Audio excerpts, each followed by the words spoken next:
Graça e paz da parte de Deus, nosso Pai, e da do Senhor Jesus Cristo. Privilégio estar com você nesta quarta-feira, podendo celebrar, através desse canal de comunicação, a Palavra de Deus e esse momento de reflexão e meditação. Hoje é quarta-feira, eu quero te convidar para um grande momento, um momento de celebração ao Senhor, de culto. Hoje na nossa igreja, no nosso templo sede aqui em Olaria, na Via Expressa, quarta-feira, 19h30 até as 21h15. Nosso culto de celebração ao Senhor, nós estamos com um propósito e um tema falando com Jesus e, obviamente, recebendo aquilo que é resultado do nosso relacionamento com o Senhor. Como disse a você ontem, esta é uma semana muito importante. Muito importante a ponto de você que não foi no último pleito, no último dia de eleição para presidente da República votar, deveria ir hoje. Ir essa semana, estar nesse momento e colocar lá o seu voto, que é a sua opinião, o seu posicionamento diante de tudo que tem acontecido.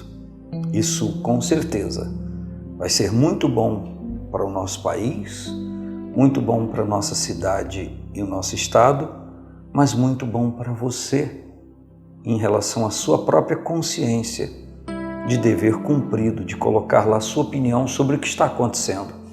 Mas eu não votei no primeiro turno em nenhum desses dois candidatos. Sim, mas é um dos dois que vai reger a nossa nação. E aí você vai dizer que vai votar em branco, vai votar nulo ou não vai comparecer, como se o governo deles não recaísse sobre você? Pense, é muito importante com certeza para você.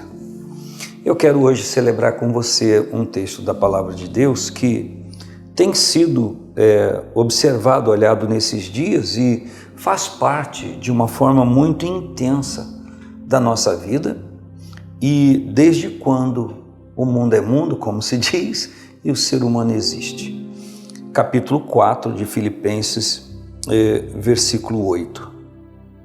Tudo que é verdadeiro, tudo que é honesto, tudo que é justo, tudo que é puro, tudo que é amável, tudo que é de boa fama, se há alguma virtude, se há algum louvor, nisso pensai. Ou, como outra tradução diz, seja isso que ocupe o vosso coração, seja isso que esteja habitando, morando dentro de você. É isso que a Palavra de Deus está nos recomendando. Então, é um bom momento para nós pensarmos no que pensamos. Pensarmos naquilo que está dentro de nós. Nossas emoções, nossos sentimentos, nossos pensamentos, aquilo que gere a nossa vida, que comanda a nossa vida. Porque nós somos comandados por aquilo que pensamos e, consequentemente, fazemos. Isso no sentido de prática. E é claro que no mundo, eu não tenho tempo para falar sobre isso, no mundo espiritual sim, ou Deus ou não Deus, enfim. Então, eu quero trazer com você uma pequena reflexão sobre esses pontos cruciais. O que é verdadeiro, honesto, justo, puro, amável, de boa fama, se há virtude nisso ou virtuoso, que isso então, se há algum louvor nisso, que seja isso que ocupe o nosso coração. Poderíamos começar falando sobre coisas que haja louvor, o que é louvável diante das pessoas. Se nós fôssemos procurar ver o que é louvável diante das pessoas, nós mutaríamos, ou seja, mudaríamos, variaríamos naquilo que a gente pensava e fazia em relação a hoje. Porque há um tempo atrás se pensava de uma forma, se articulava de uma forma, princípios que eram relevantes para a família, coisas que eram totalmente objetivas para se observar e fazer, e tantas coisas têm mudado, quanta gente tem decaído de princípios, porque alguém muito achegado agora já não pensa mais assim, ou não age mais dessa forma, e se eu, na verdade, continuar nos meus bons princípios, talvez essa pessoa se ofenda, não queira mais ser minha amiga, não queira mais estar comigo. Então, o ser humano muta em detrimento àquilo que lhe é vantajoso ou oportuno para o seu momento. Mas o que a Bíblia está dizendo aqui não são coisas que são verdadeiras, honestas, justas, puras, amáveis, de boa fama, virtuosas, e se há louvor, não é em relação ao que a sociedade pensa, não é em relação ao que as pessoas pensam, o amiguinho mais chegado pensa, ou o filho pensa, a filha pensa, o pai pensa, o irmão, a mãe, não.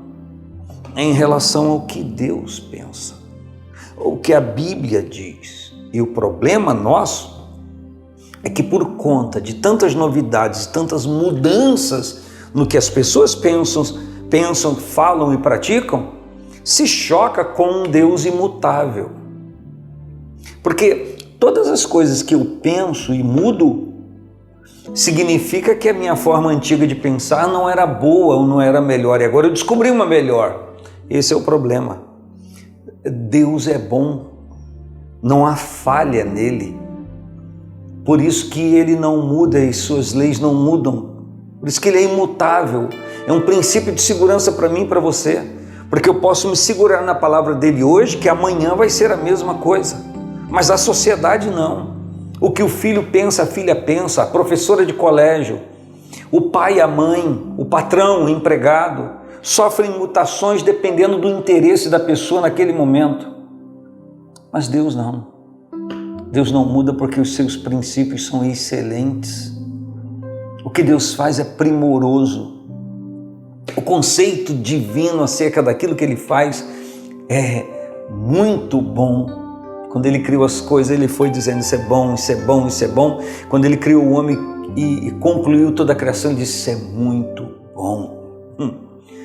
O problema é que a gente vai na vibe das pessoas, naquilo que as pessoas que são influentes em nossa vida pensam, e a gente começa então a declinar de princípios que não deveríamos.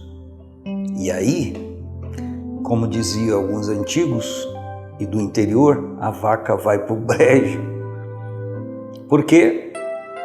Porque pensou e agiu diferente daquilo que o Senhor ministra e ensina. Eu quero, não é chamar a sua atenção, mas você que diz temer a Deus e diz que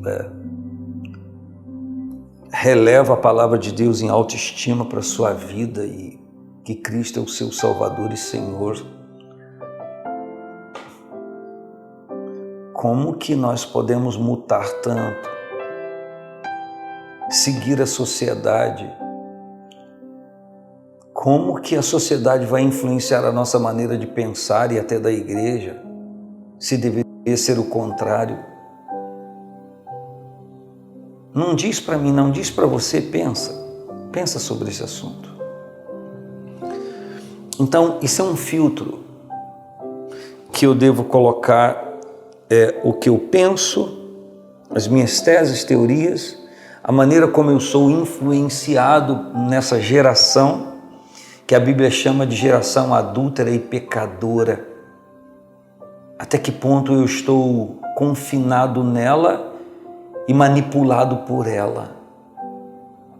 Desculpe, mas eu tenho que relembrar o Salmo 116. Andarei na presença perante a face do Senhor na terra dos viventes.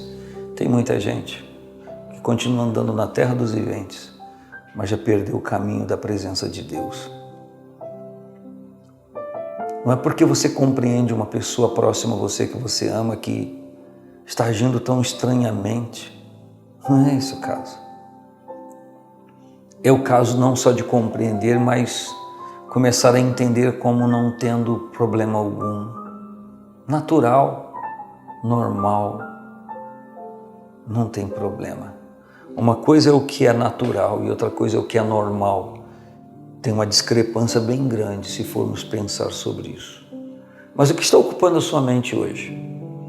E as coisas que você pensa, quando passa no filtro do que é verdadeiro, acha alguma coisa falsa?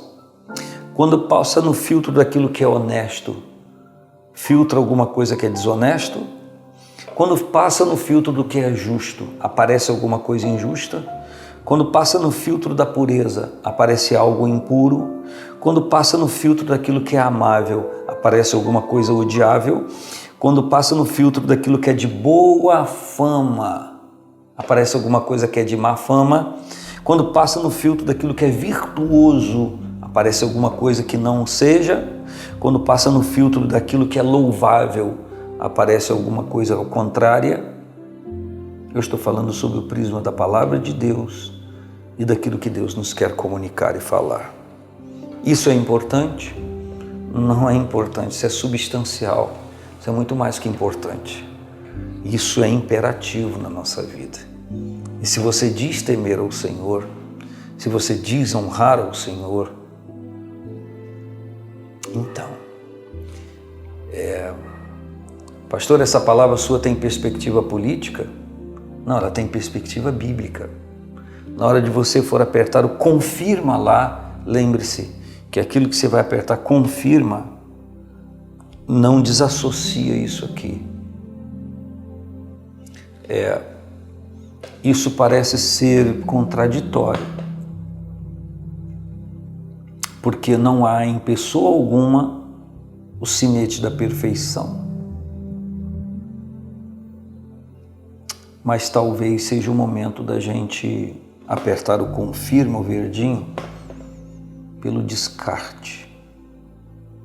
Eu tenho que descartar esse por causa da conjuntura toda.